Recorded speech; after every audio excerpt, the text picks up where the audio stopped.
Hot cha-cha. Look at those jazz hands that Lillian Bustle has on her. Jazz hands. Inside my heart is doing a pot of beret. We're off to such a good start. There's tears already. It's a banner day here on Dreading the Boards. We are your hosts, Jen Ponton. And I'm Lillian Bustle. And with us today is the incandescent Toni Robison-May. Mm-hmm. Glorious actor, creator, writer. Toni has... How many years ago did you move to LA? Ooh, 8. 8? Wow. Okay. Toni has been in LA for 8 years, but before that, she was with us here in New York. Has been spending her time in LA doing a lot of screenwriting of features and pilots and poetry. Definitely want to hear some of your poetry. I've read some of it on Instagram. It's so beautiful. And as an actress, she has been thriving. She was on the beautiful, brilliant comedy Brooklyn Nine-Nine in season 6, episode 8. The episode He Said, She Said. Would love to hear more about your experience there. She's also been in glorious films that I have seen by creator Christina Callis. This incredible improv workshop that then became a film called 42 Seconds of Happiness, which is one of the most beautiful things that I've ever seen. Toni was in it, and I forget how Toni and I already knew each other, but Toni was in it with another dear friend of mine, Catherine, and their work in it is just absolutely beautiful. It's so gorgeous. I would love to talk about that. And Toni has a film coming out on Prime called Hard Luck Love Song, which is super exciting. So you'll be able to see her in lots of stuff out there on the internet. Welcome, Toni. Yay. Hello. Hi. I mean, if I could just do these things more often for the hyping on a daily basis, just wake up to the Yes. We're here as your little heralding trumpets. This is nice. I Hype can't wait squad. people do these things. Absolutely. I am so happy to be here. I'm so excited. This is already the best part of my day. Yeah. It makes me so happy. I was telling Lillian how excited I was for her to meet you. Yay. I have to say though, Jen doesn't fuck around with people who suck. Like every time I meet someone through you, I know they're going to be fabulous because you don't have any time for the dreck. Let me tell you what. High-end taste. Toni also sends me cancer memes. Yeah. All the time, which is perfect because Lillian is one of my favorite Capricorns on the planet. Ooh, yeah. See, I know how to share and speak in the appropriate love languages. I know how to speak fluent, internet zodiac. That can't be taught. No, it cannot.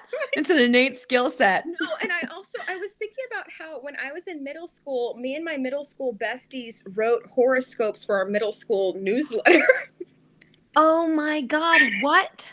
And that's so funny. When I say that we wrote the horoscopes, we would write these in-depth things where they would have to add pages to the newsletter, and we would paste them in and they would print them out and everything, and we would be staying after school so late to do these things. They were so involved, and I'm like, kids these days, they have no idea. They have no idea. They would just hop on, TikTok or something. But here we were talking about Capricorns, you should probably take a break. Can you go easy on yourself?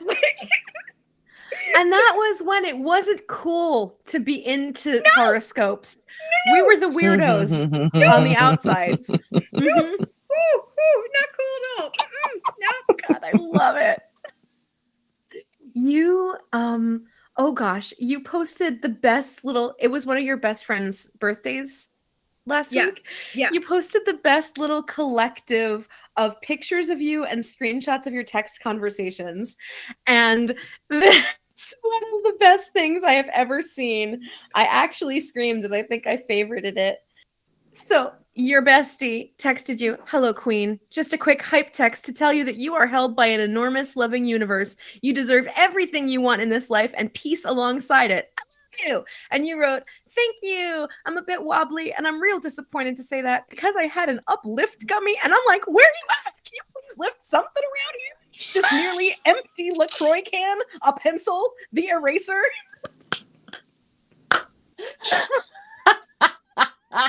Man, when your edibles let you down, that's when you know it's rough. I'm telling you, disappointment. Absolutely. What are we doing Oh here? boy, You had one job.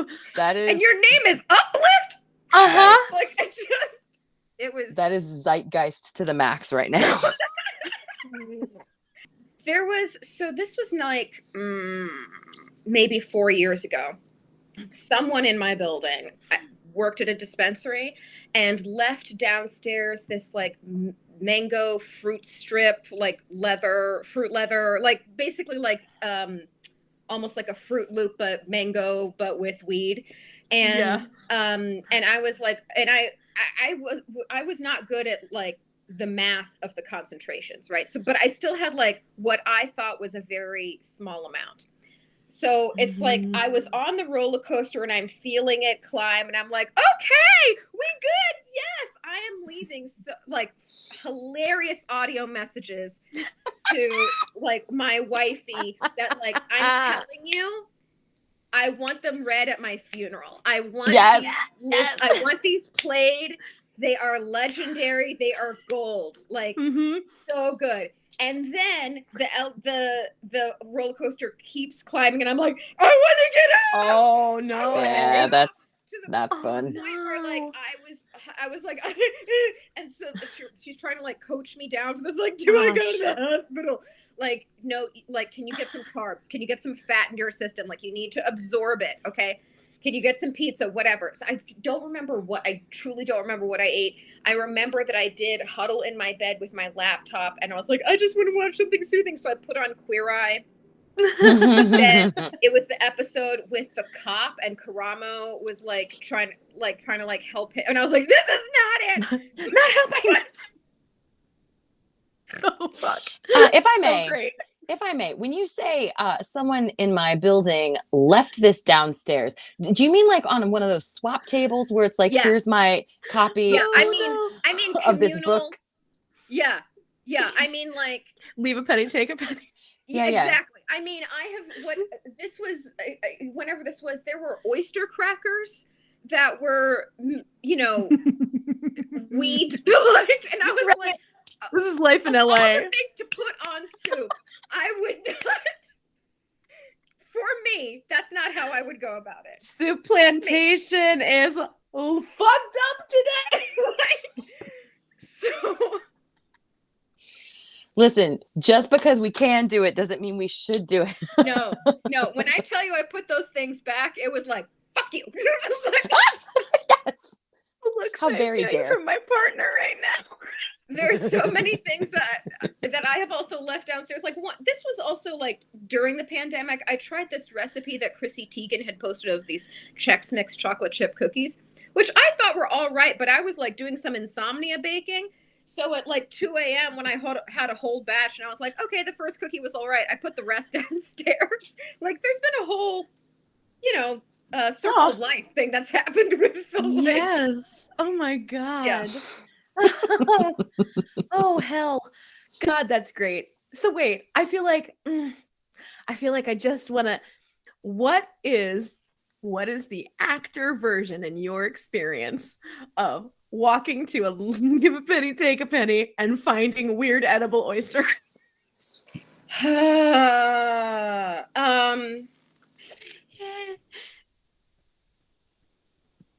That is such a good question. I mean, I have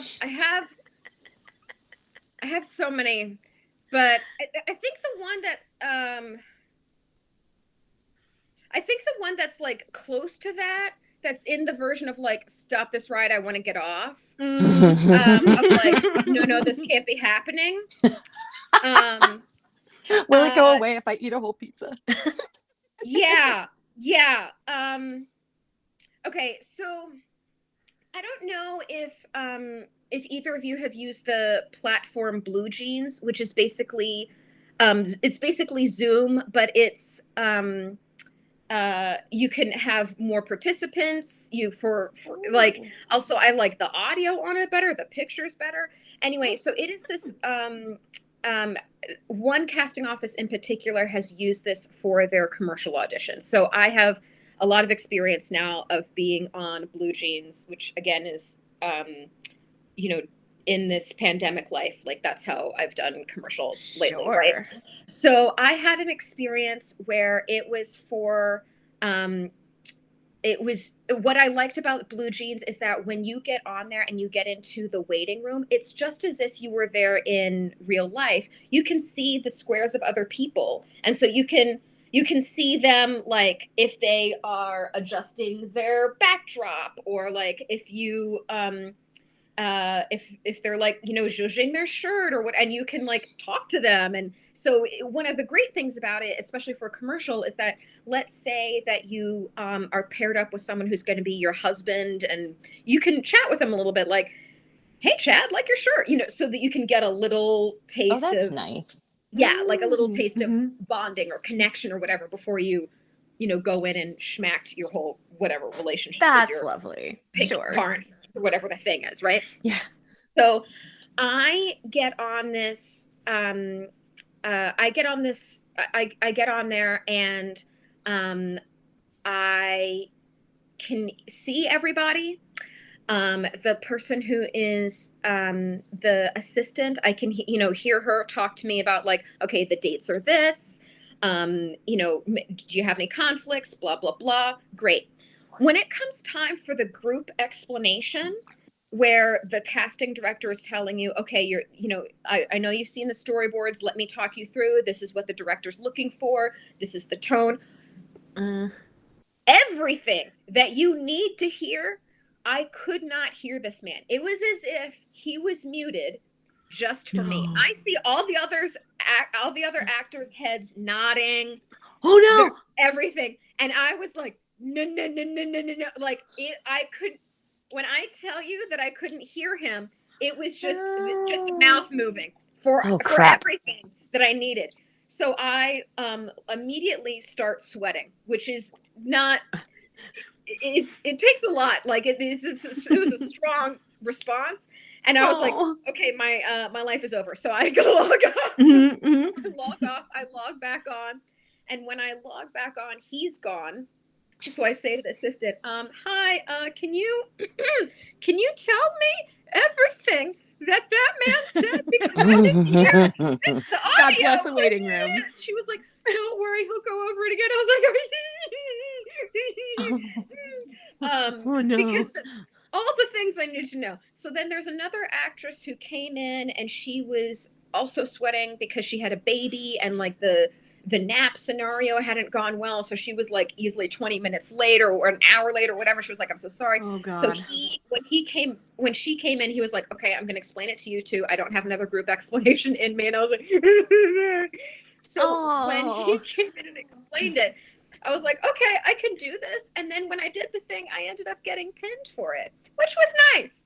But like, Yay. let me tell you, that moment of like, I'm gonna throw my laptop out the window, it was real. Oh God. Yep. That's Yeah. that's like the modern day equivalent of every audition you would go to where it was super cold outside, and then you have to like sit on the floor in the waiting room, and the second you get up to go to the bathroom, someone comes in and tells you what the fuck they actually want for the 16 bars. That's what that makes me think of. Of course. Like Yep. where you're just like, I'm living like a normal person, I will do a normal person thing, and then all of a sudden you're like, oh, I missed everything.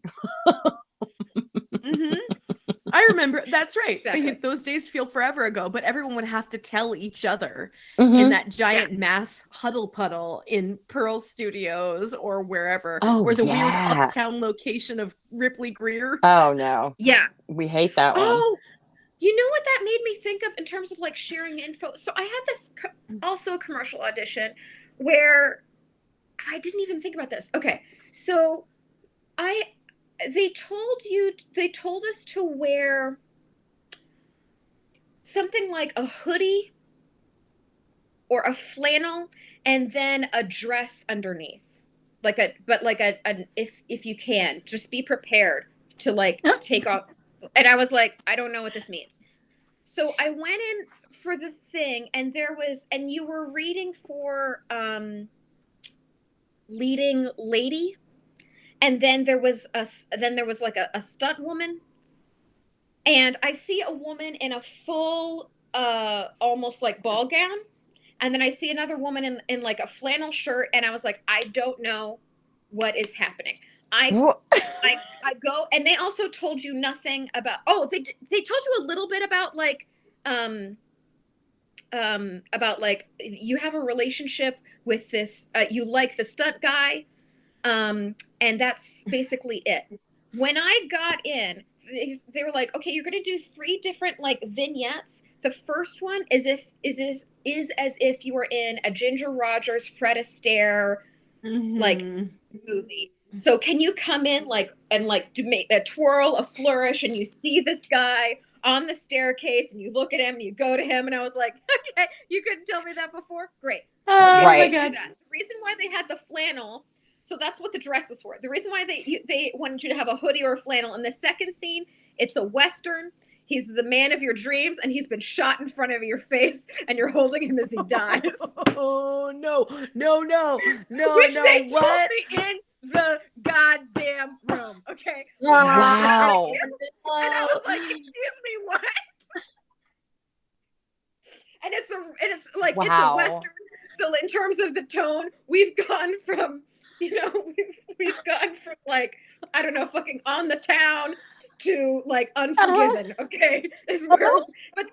But she was like, okay, but not like as gritty, but like we want the emotion to be real. And I was okay. And then in the third vignette, what's been happening is where's this there's going? right in the third vignette, the stunt guy got injured, and he's like the one that I really care about.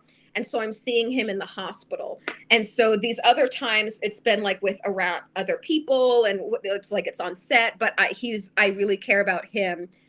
And so I'm going to like, this is my first time, and this is like just as if it's like present day, real, grounded, etc. And I was like, okay.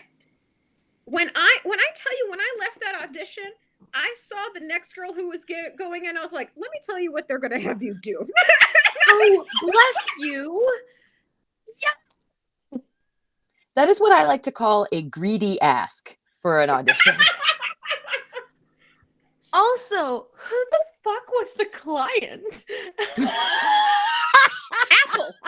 Apple was the client. It was an iPhone commercial. God. It was for them rolling out the iPhone 11 of like, it's so cinematic. And I'm like, yeah, cinematic horror in my life of what you put me through in that moment. Rude. Amazing. Yep. Oh my. Yeah, these are the things we endure. And you know what? And we keep coming back for more. That's what we do. Yep. I remember the last time that I said those words out loud was I was standing in the snow waiting to audition for like My Big Fat Italian Wedding or something like that. And I was standing outside the audition was like in a church or something. And I was like there huddled underneath my St. Luke's. Yeah. Yeah. I was underneath my useless umbrella. And I was just like, this is a lot to put up with. New York. So one of the things that I always envy and relish, I guess, grass is always greener, but like, when you move to LA, you don't really have to worry about that end of things anymore. Right. Piling in the same room or going through the rain, or in my opinion, one of the worst personal injuries is like pilot season is always during a motherfucking blizzard, and you have to, and like trains are stopped, and you have to slog through to whatever network office you have to be in, and you have to look hotter than anyone has any right to look in the middle of a nor'easter. Yes. So what are your memories of that, and does it feel like in LA? And obviously there are, it's a trade-off for whatever that has been pre-pandemic. Yeah, I mean, I've definitely done the thing of racing to Santa Monica in unbelievable traffic, trying to break the sound barrier with how fast I'm driving, and and to get there for all of like 5 minutes of doing the thing I love and then getting back in the car and being like, what is my life? Uh-huh. I mean, I've definitely done that. I will say that one of the things in LA is the parking aspect. So Oh, yeah. whatever amount of time you think or that Siri tells you or whatever to get there, it's like you might want to add 20 minutes to be safe. Just for like finding the parking, because also when you're going to certain casting offices, whatever that neighborhood is, there will be places that will say like no actor parking. Like they will actually have signs. So cruel. No active parking. Oh my No gosh. actor parking. It's amazing. So there's a friend of mine who has said that if she has a really big audition, she will take a Lyft or an Uber so that she doesn't have to think about the parking. And then she gets to feel for a moment like she has a driver, Uh-huh. like delivering her Smart little brain hack there. To set like whatever. So so I will say that is definitely been a factor. It's so funny to me, the no actor parking sign. Oh my god. It's so specific and exclusionary. Like But really. apparently warranted. Right? Right. They didn't pull that out of nowhere. No.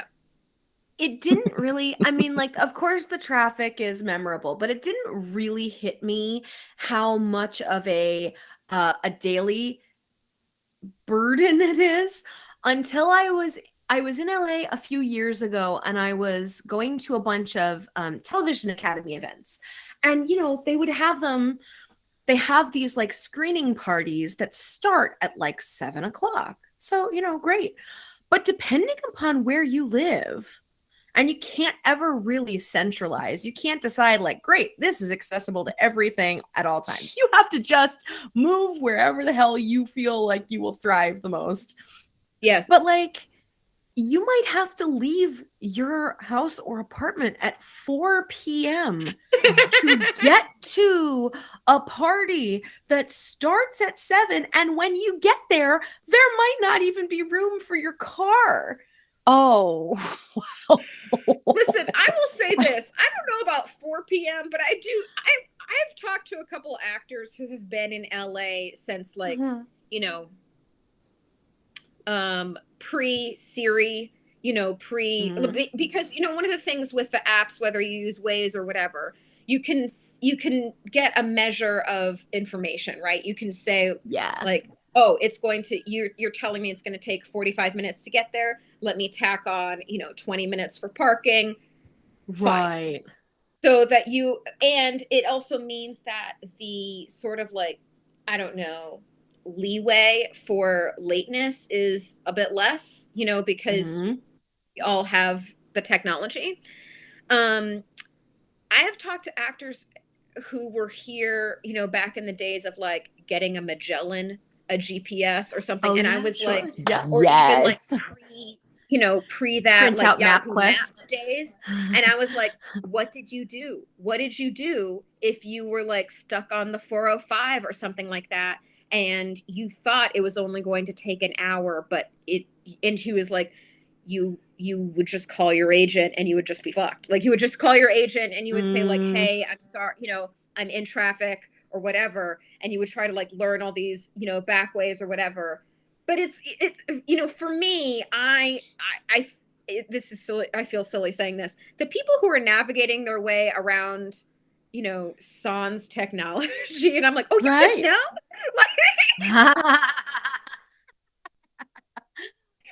It's so unique. You must have been here since the 90s.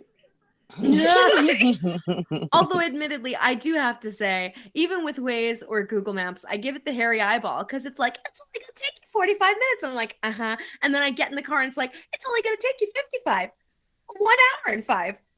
2 hours. And I'm like, uh-huh. That I knew you were gonna pull this shit with me. Yeah. Yeah.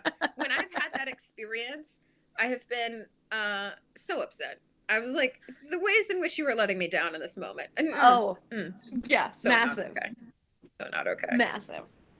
Back to theater days for you, early days in New York, and maybe also your time at AFI, how that would have guided your expectations and experiences, because I feel like that's one of those early, like, oh, blow out the walls of what I felt was a typical artist experience and like what an actor deserves, right? I feel like if you get to live the life of a creator, producer, director, writer, etc. Yeah. Early enough on, you get to redefine and change that like struggly scarcity mindset of like, we're super replaceable, so grab onto every thread.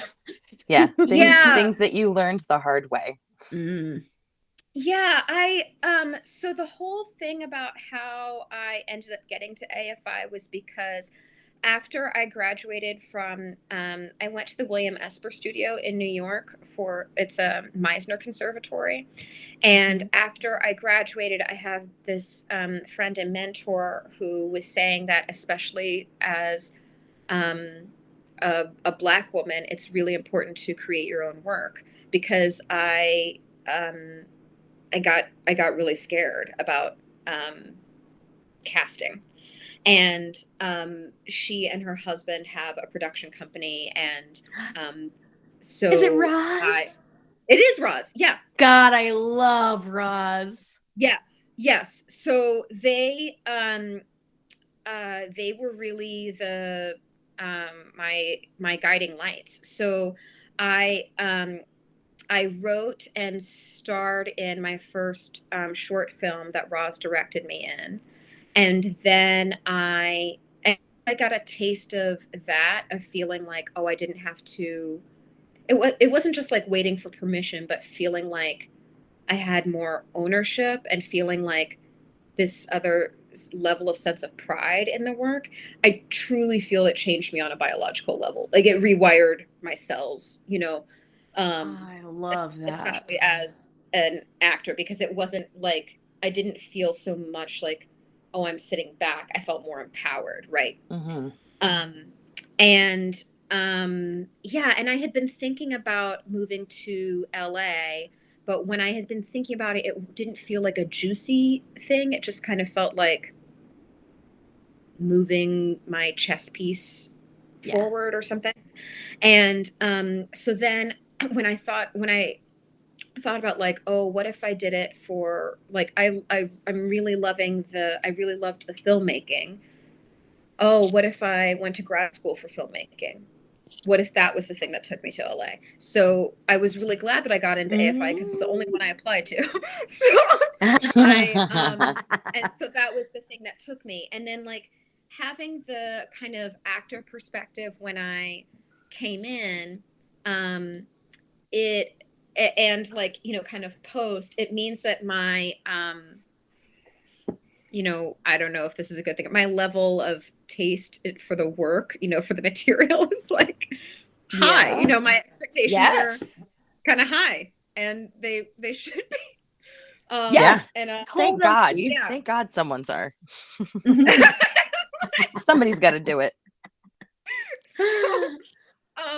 But the whole time I was there, I didn't really do much acting, because it was just so intense with the screenwriting focus, and there wasn't like a lot of time. So if I wasn't in class or writing or doing other AFI stuff, I was just trying to like nap and go to the beach. That was it.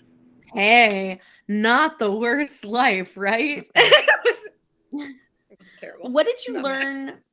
What did you learn about your creative voice there? Like, what was one of the biggest takeaways from your time at AFI?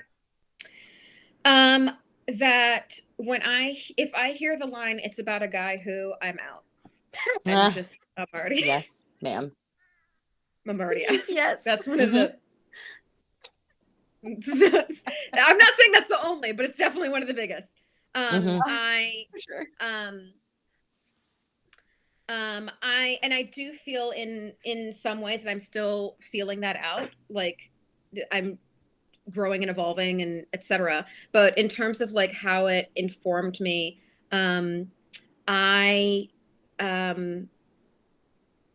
I kind of knew this before, but I know how much I really love magical realism and how much it matters to me.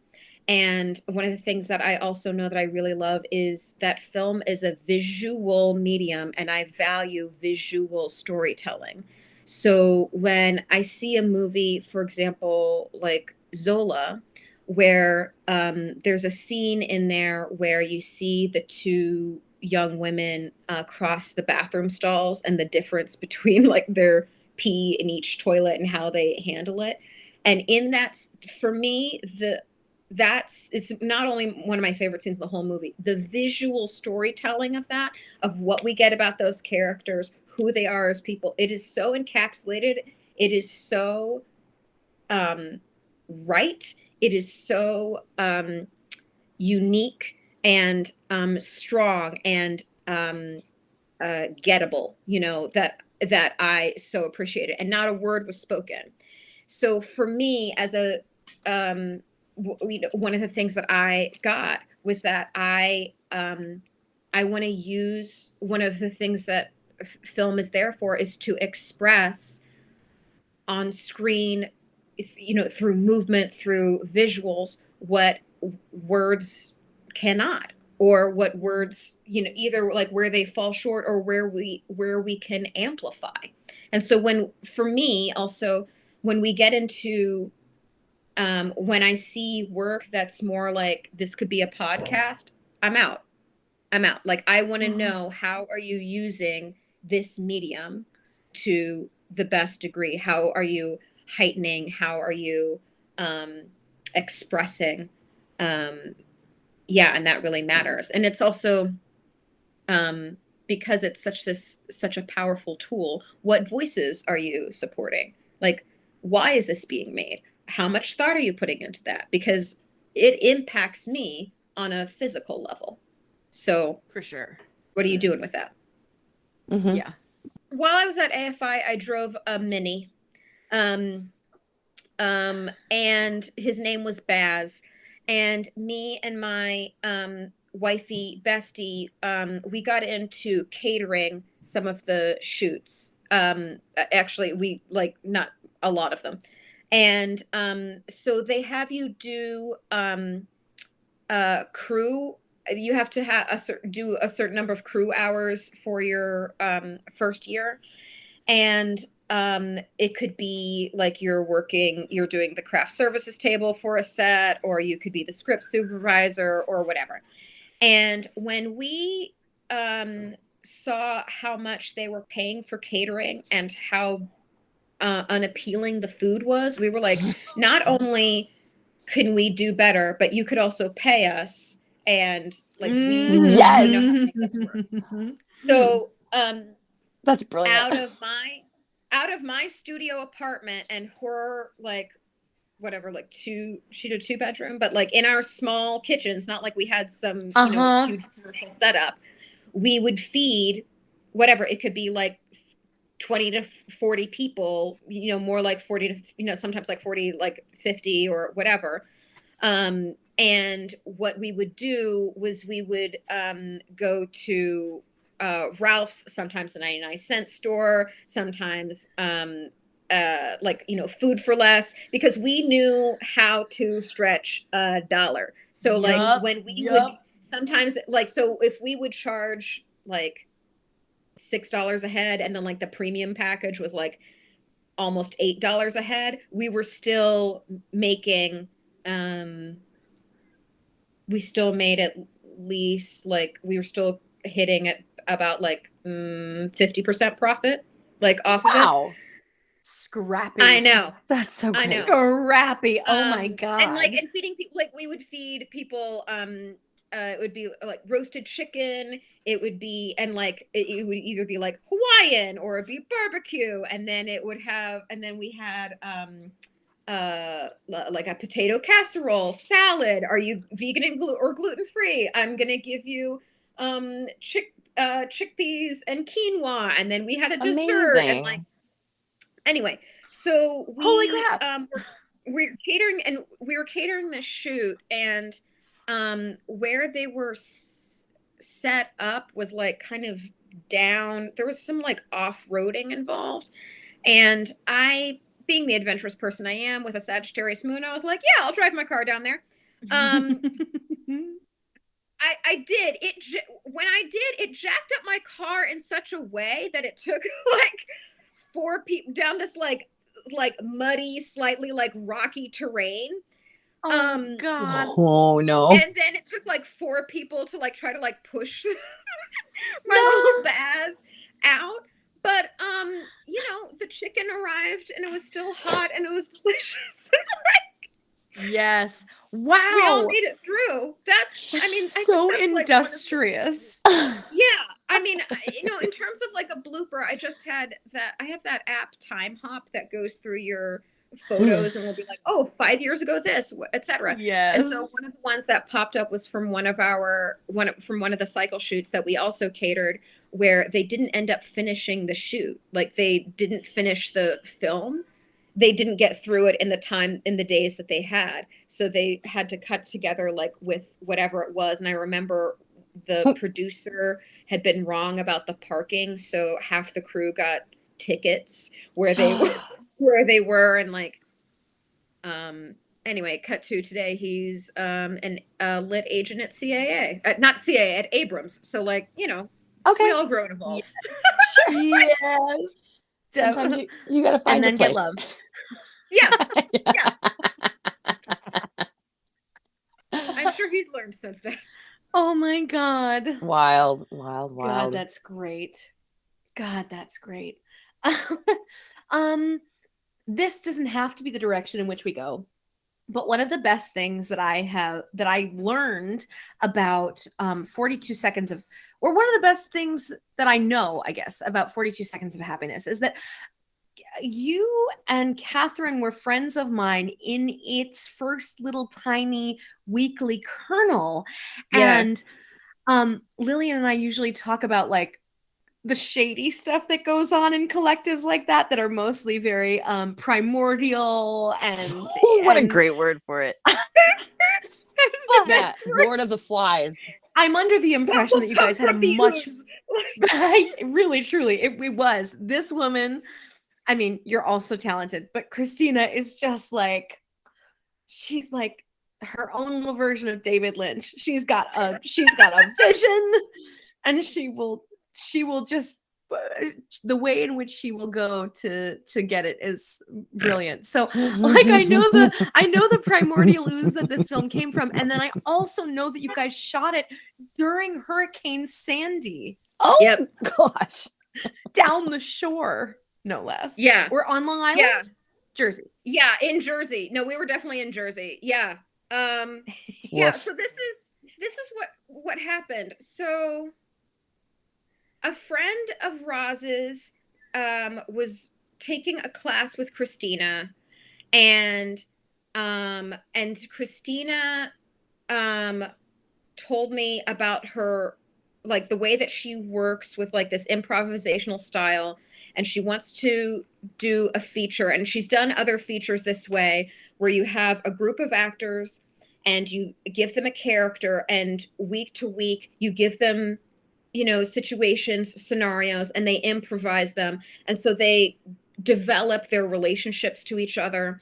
So that and then she really loves like the way that Suzanne Bier's films go.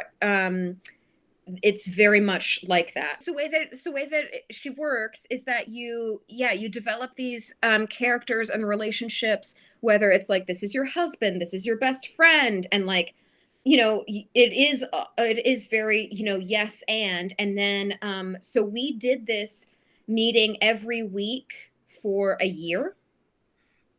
And so and it was me, and I think it was it's like a total of 6 of us. And one of the actors, and I helped Christina bring the group together. Like I forget this because, also the pandemic has done marvelous things for our brains, but I helped her like grab this collective. And so one of the actors, I had just seen him in a play and I thought he was great. And I went up to him after, like, hey, would you be interested in like doing this thing? So, cut to, we're very, like we're still a bonded group. So we would meet up weekly, and it would be a scenario like, one of the examples was me and the guy who was my husband, Chris. We are both working professionals, and we have a baby who's a year old, and the babysitter canceled last minute because she's sick. We both have very important meetings we get to go to. Who is going to stay home with the kid? Like, or who's going to like work this out? And the fight that I had with that man and then when he like walked out and left, when he was like, I got to go to my meeting, boom, I was like, oh shit, you better not come home.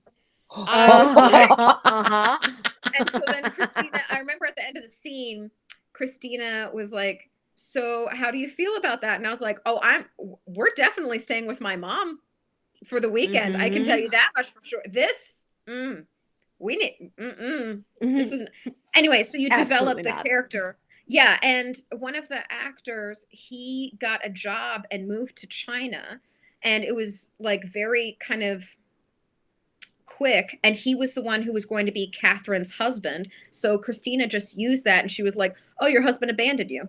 Boom. He's just disappeared. Yeah, right. He's just right. He's just disappeared. And so she would be like with us friends, like, do you know what happened to him? Like, was he with this other woman? Like, anyway. Yeah. So, wow, what a marvelous way to be able to create together. That is, I mean, like the mouth of my brain is watering. Is that a thing? Yep, absolutely. Yeah. Absolutely. Like when you hear about how, back in the day, Stanislavski used to rehearse with actors for a year on like a Chekhov play, and you're like, that doesn't happen. And I was like, oh, we kind of did that. Like, and part of the reason why it took a year was like financing coming together and whatever. But anyway, so when we went to shoot it, it was our producers, dad's parents' house, this house in New Jersey, and we would each have different bedrooms. And so we were also like, like bunking together, and and we had our DP, and then Christina's son would also help with sound sometimes. And but it was like very much like a, like almost one of those like indie film dreams where that you think about. Oh, I was so envious. What she would do was she would give us the pages of the scene, like sometimes like 20 minutes before. So it wasn't that there was a script, and sometimes there would be a specific line that she would want you to hit, like, you need to say this thing about how you're having trouble breastfeeding, like, right. But otherwise, because we had these characters like so in our bones, we kind of knew, like, okay, you give me this setup and this just happened and this just happened. So yeah, that's how we did it. And then one of the things that was like the most bonkers, whatever, that had happened was our producer. So at one point, there's a character who shows up with a gun, and it is a fake gun. This producer had just come from LA with it. And because she's a white woman, when she had like shown up at LAX and was like, hey, I just want you to know this is here, they were like, oh yeah, you're fine. One of the actors, Vandit, who's Indian, I was like, if Vandit had shown up with that, he would not be here today. Oh. He would be in a cell. Like, I don't get, like, God. That's wild. Like, yeah. So when we first did the scene, okay, how do I explain this? When we first did the scene, we knew that I don't even know. We knew that this character was going to show up. We knew from like the setup or whatever that she was like kind of unbalanced. We definitely did not know there was going to be a gun. Okay. That was like, oh no, that was very much news to us. Right. And we are in character. Too much right? improv. So, so let me tell you, this is what happened. This is one of my favorite acting experiences of all time. When you think about that movie Inside Out and they talk like the blue ball of like it's a core memory, this is a core memory, okay? This is that golden ball. It is indelible. It is marked, okay? So this woman shows up. What had happened was we are sitting around a table. We are having an intervention with these two friends of ours. We were telling them that like they need to like figure out their shit together. It's tearing us all apart. But we are like in it. We are yelling at each other. This woman shows up. She's like digging in her purse for something. She pulls out a banana. She's pulling out her keys, whatever. And then she pulls out a gun. Okay. Rubber gun, whatever, but it's still a gun. And me and Chris, who plays my husband, are like, oh my God, we're losing our minds. Okay. He grabs me. We go out the garage we bust through the kitchen out the garage. While we're in the garage, we're like, what are we going to do? What are we going to do? What are we going to do? I see golf clubs. I grab one and I was like, we have to help our friends. And he was like, no, we have to get out. I was like, no, we have to help our friends. So I'm going around to the front door and I was like, I'm going to sneak up on this woman from behind. So I go and I'm like creeping up the front lawn, which is my slow. word. I'm like very quietly opening the front door. This is what happens when actors are like, fully in and left unattended. Like, and then I with the club in my hand. So I'm like, and he's behind. Is he behind me?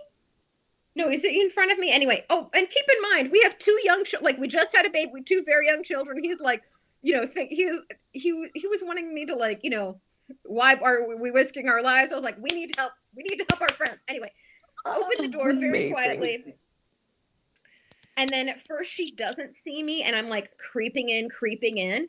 And then she does see me and she turns to me. When Chris turned came around, fucking body slammed me out, like body slammed me out the front door. So we tumbled down the hill. Oh no! Like, no, my wife and the mother of my children will not die today. Like, that is not what is happening. Oh my gosh, that's amazing! She, like turned to us like with the rubber gun. Yes. Anyway, so after that, God, Christine so was good. like, cut. Okay, well now that we got that out of our systems, as I'm like fucking shaking, I was like, Christina. You couldn't give us just my a God. slight heads up. So, I had a director's secret. That's helpful. That makes me think of. Toni, you were following the right impulse. You do want to take care of your friends. We're just Right. going to adjust it slightly. There's a difference between the moment where like they didn't let the kids see the boat in Goonies, right? Because they wanted the kids to have big eyes. There's a difference between that and not telling you someone's gonna pull a gun on you. Oh fuck. Oh God. Oh, amazing. Oh, I feel like I could talk to you forever. You are so lovely. And I just want to tell you also, there's something about like the framing and the mint green background of your wall and just how glowy you are, where it looks like you are talking to us from a skincare ad. Right? Like, the way this is landscape and the way you're kind of off to the side and it's just the perfect lighting. Mwah, chef's kiss. So good. So good. Really, God. Oh, Toni, you're the greatest. The greatest. Last question. What's Yes. the strangest or most cringeworthy thing you've ever gone to see? Like either it was your idea or someone like dragged you there, Like theater or wise or short film a collection friend or was an being a improv night. bringer. Oh, a bringer. I love a bringer. Woof. I think bringers are why I stopped being friends with other actors. Oh You yeah. know what I love is there are times that I have gone up to someone after a screening and when I've complimented them on the work, and then I've said, "Do you know how much I think you do? How important and how much it means to me that I get to tell you this compliment genuinely and I really mean it." Like instead of like, "Congratulations on the work, you did it," which is like the baseline. Like Yes. you made the thing, you finished it. It is out in the world, and other people saw it. Like Yes. Yoicks. that's the baseline. But then when you get to gush about it and you mean everything, where you're like, "Oh, and It's you so did good. this and oh, and the production design, and oh, and the way that you crafted and the acting, and when you had this moment, and when you mean it, Oh, whoo, Such a gift. such a gift. Instead of like all those lines you learned. How did you do it? That gobo really was did really that. pulling its weight, wasn't it? Gobo. So was this a 2-scene preset or like a whole digital board? I'm trying to think about a cringeworthy. I will tell you this. There was a moment that also, I don't know if it's a core memory, but I will distinctly remember this. So a bestie of mine is a casting director, and a short that she worked on was part of this little festival. And, due to COVID, it was a drive-in situation. So we went to, I don't know, someplace in the valley. And when they said drive-in, it's not like a proper drive-in movie theater where, wherever you parked, there are areas that are raised so that you can have a better view of the screen. No. This was just a massive projector on the back wall of a movie theater and an empty parking lot because Great. due to COVID, they hadn't opened up yet. Like they hadn't opened up the theater. So, yeah. And then I don't even think it was it like a set your radio station to it? Maybe, I think it was. Anyway, so most festivals, actually every festival I've gone to, if you have a short, it is in front of the feature, right? Like maybe 6 shorts, they have a lineup, Yeah. etc. I don't know anything No. about film, but that is No. absolutely how it should go. Oh no. No. Oh, no. No, the Oh, no. shorts are after. The Oh, shorts no, are Nope. no. goddamn after. So this No. movie where it was They held a you all horror, but it was hostage. a comedy, but like, did they mean for it to be funny? And there was like, do you remember did you ever see that Steve Martin movie, The Man with Two Brains, where he's talking to a brain in a jar? Oh yeah. The back in the Yes. bowl. Yes. Yep. Yeah.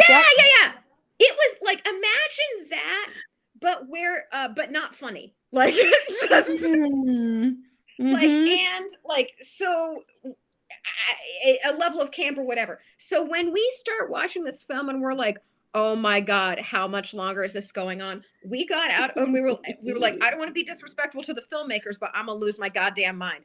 So we got out of the car, we walked to In-N-Out, we got ourselves some food, we came back. So then, but then because the parking lot situation wasn't like a proper drive-in, I was leaning across the back seat, like trying to prop myself up, whatever, in order to, giving myself all kinds of like sciatic back pain, in the process. And anyway, so then after it was like, then they screened the shorts, which I think were 6, and hers was, I think, maybe the 4th. But after that, A talk back? when I was like, we survived. We were never so close. We're like, turn on the car, we're going. Wow. Let's get out of here. Oh man. That was so intentional. That Oh, was yeah. like, we know you're all here for your friends. We're gonna put them at the end. Yeah. They knew these people. They knew. They were like, no one's gonna stay. No one's gonna Of stay course if we they don't knew. do this. Wow. Sneaky. No. God, that's so No. good. And honestly, God bless them for it. Like, I Marvelous. Gotta do what you gotta do. Oh, it's a I kind of respect the hustle. Sure. I'm not entirely mad at them. Like, Clever, terrible, We see, and we clever. I would never do it, but yeah. Oh, God, so good. Toni, we could talk to you forever. Hey. This has been so marvelous. You are truly a living, breathing skincare ad right now. Just gracing our computers.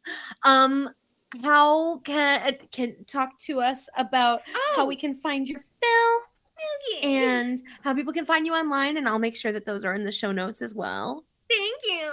Yeah, I Instagram is the best way. I should tweet more often. I don't, but you can follow me there.